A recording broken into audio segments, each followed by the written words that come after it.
Hello, I'm Bob Ray Sanders here with Cynthia Allen, and we're going to talk about Wendy Davis and her chances of beating Greg Abbott in the governor's race here in Texas. What do you think those chances are?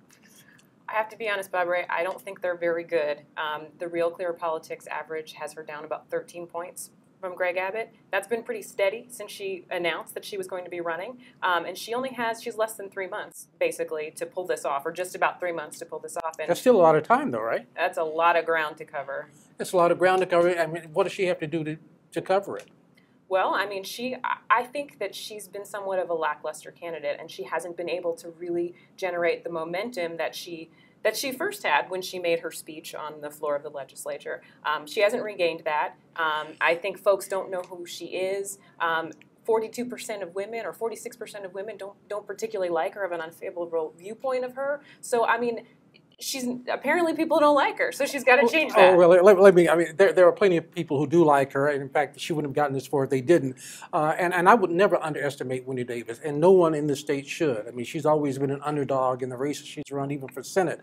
I do think she has some work to do, and I think that she could be a lot more like Ann Richards that people are trying to compare her to right now by being more fiery, by being more aggressive on some of the issues, and she has to turn out the vote. She has to turn out those people who voted for Barack Obama the last two presidential elections. And if she does that, plus gets some more, she can do it.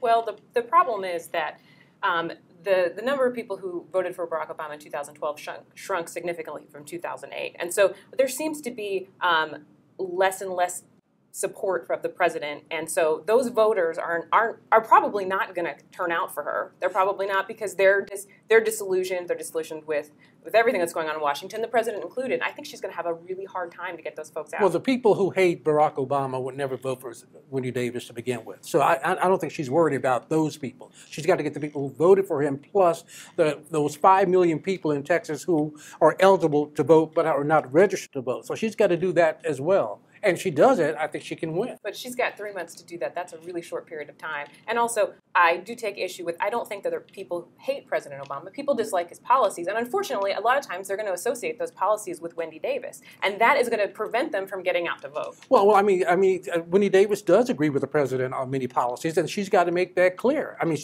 you think she should run away from this president? I think she should distance herself. I think she'd be wise to do that. And that's typical of what candidates do in a second term president, during a midterm. That's, people are tired, regardless of how they feel. This is what happened with President Bush. People get tired of a president.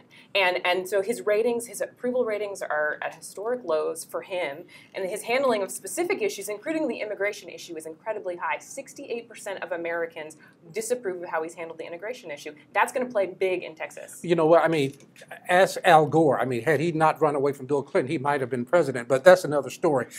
And that's all the time we have, too. See you next week.